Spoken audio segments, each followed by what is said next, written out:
सर्व एकजुटीने या ठिकाणी उभे राहिला, तुमची मतं या ठिकाणी कुठेही जाणार नाही. परंतु येणाऱ्या काळामध्ये आपल्या बरोबर इतर 10 मतं कशी वाढतील याच्यासाठी मात्र सातत्याने आपल्याला प्रयत्न करावे लागतील.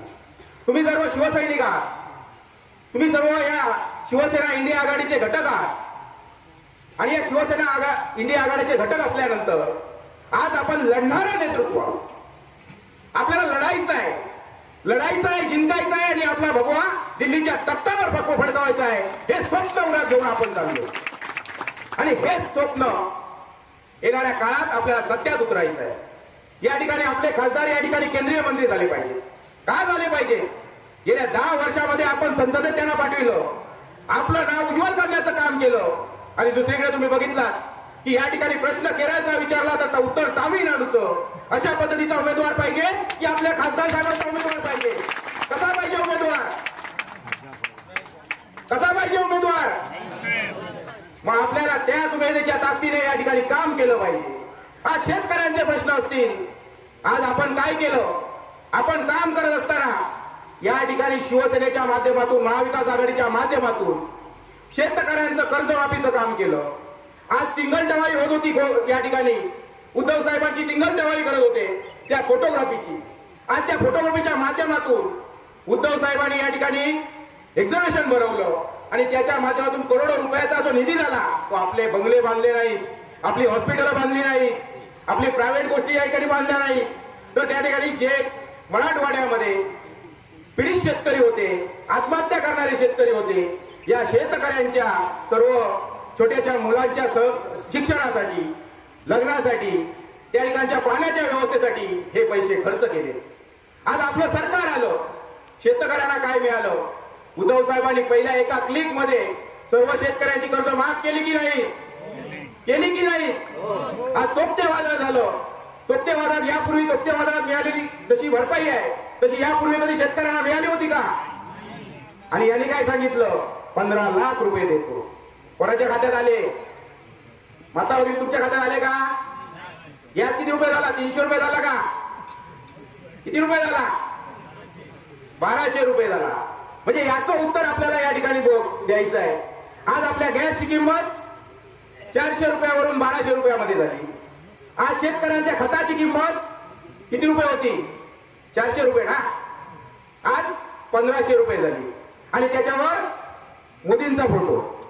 म्हणजे या ठिकाणी त्या खताच्या किंमत वाढली, बी बियाण्यांची किंमत वाढली, म्हणून या ठिकाणी याची किंमत किती झाली? 1500 रुपयापर्यंत झाली. आणि हे पैसे कोणाच्या खात्यामध्ये जात आहेत? उद्याच्या निवडणुकांमध्ये भरमसाठ पैसा येईल आणि हा पैसा या कंपनीच्या माध्यमातून, इलेक्ट्रॉल बॉन्डच्या माध्यमातून या भारतीय जनता पार्टीच्या खात्यामध्ये जमा होतोय. म्हणजे तुमच्या आमच्या सर्वसामान्य लोकांना फक्त 2000 रुपये द्यायचे शेतकऱ्यांना आणि ते अशा माध्यमातून लुबाडून आपल्या पार्टी फंड म्हणून वापरायचा. हे षडयंत्र या ठिकाणी आपल्याला हाणून पाडायचं आहे. प्रत्येक ठिकाणी आपल्या वाडीवाडीमध्ये जायचं आहे. वाडीवाडीमध्ये गेल्यानंतर प्रत्येकाला सांगितलं पाहिजे की अशा पद्धतीचं षडयंत्र या ठिकाणी आपण हाणून पाडू. प्रत्येकाने या ठिकाणी सांगितलं पाहिजे. आज मशाल चिन्ह चोरलं गेलंय, सर्वांना वेदना होते की नाही? आज मशाल चिन्ह आपल्याला मिळालंय, आपला धनुष्यबाण चोरला गेलाय आणि या धनुष्यबाण चोरला गेल्यानंतर आपल्या पक्षाचं नाव चोरलं गेलं. खरं तर आम्हाला या ठिकाणी आमच्या हृदयात छेद केल्यासारखं वाटतंय.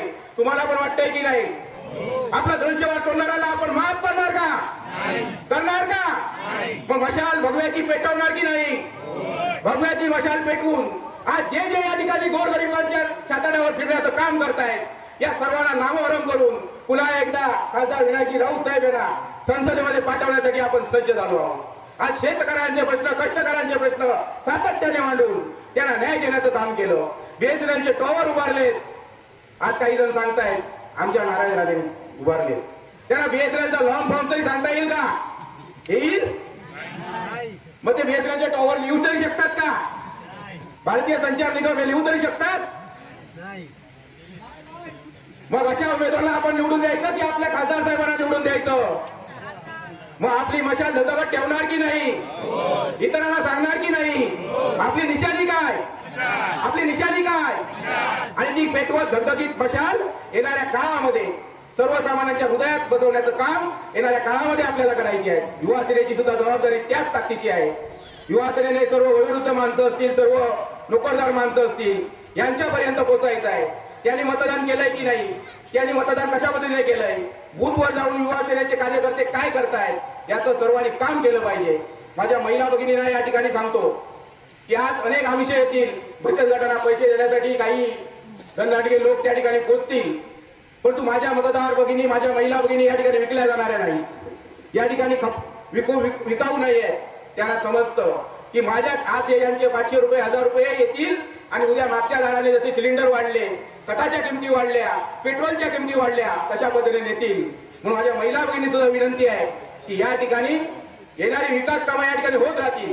आज बघा, या संपूर्ण पंचवर्षीतील यापूर्वी 5 वर्षापूर्वी आम्हाला फिरायचं असेल तर संपूर्ण एक राऊंड मारल्यानंतर या संपूर्ण कंबर खिळकी होऊन जायची. पण आज तुम्ही गुरमवाडच्या नाक्यावरून कोळीमध्ये येताना कशा पद्धतीचा रस्ता आहे, आज मालवणच्या आडारीपासून बेहण्याच्या पुलापर्यंत जाताना कसा रस्ता आहे, बेहण्याच्या पुलापासून संपूर्ण कणकवलीपर्यंत जाताना कसा रस्ता आहे.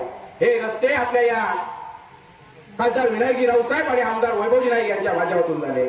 त्यावेळी महाविकास आघाडीच्या काळात झालेले आहे. त्यामुळे कोरोनाच्या काळात आपल्या आमदार साहेबांनी या ठिकाणी कशा पद्धतीने काम केलं, आपल्या खासदार साहेबांनी कशा पद्धतीने काम केलं. रेमडेसिवीर इंजेक्शन मिळत नव्हती, या ठिकाणी ऑक्सिजन प्लांट नव्हता, या ठिकाणी ऑक्सिजन प्लांट उभारला. आणि एक काही जण सांगतायत की या ठिकाणी आपले उद्धव साहेब घरामध्ये बसून होते. मग मोदी काय त्याला इंजेक्शन टोचत होते का? प्रत्येकाच्या घरात जाऊन इंजेक्शन दिलं होतं का मोदींनी? म्हणूनच या ठिकाणी चांगलं काम केलं म्हणून संपूर्ण देशामध्ये टॉप 5 मध्ये आपल्या पक्षप्रमुखांचा टॉप 5 मध्ये नंबर आला आणि त्याचा अभिमान आपल्याला आहे. हे आपल्याला सातत्याने सांगितलं पाहिजे. मेडिकल कॉलेज, अन्य ज्या काही गोष्टी आहेत हे बाकीचे वक्ते बोलतीलच, परंतु या ठिकाणी पुन्हा एकदा या मशाल या भगव्या चिन्हावर आपला भगवा ध्वज फडकवण्यासाठी आपण सर्व इंडिया आघाडीचे सर्व शिलेदार सज्ज होऊया आणि या ठिकाणी सन्माननीय खासदार विनायकजी राऊत यांच्या मताधिक्यात वाढ करूया. समर्थ न्यूज चॅनल यूट्यूबवर सबस्क्राईब करा व बेल आयकॉनवर क्लिक करा आणि रहा अपडेट.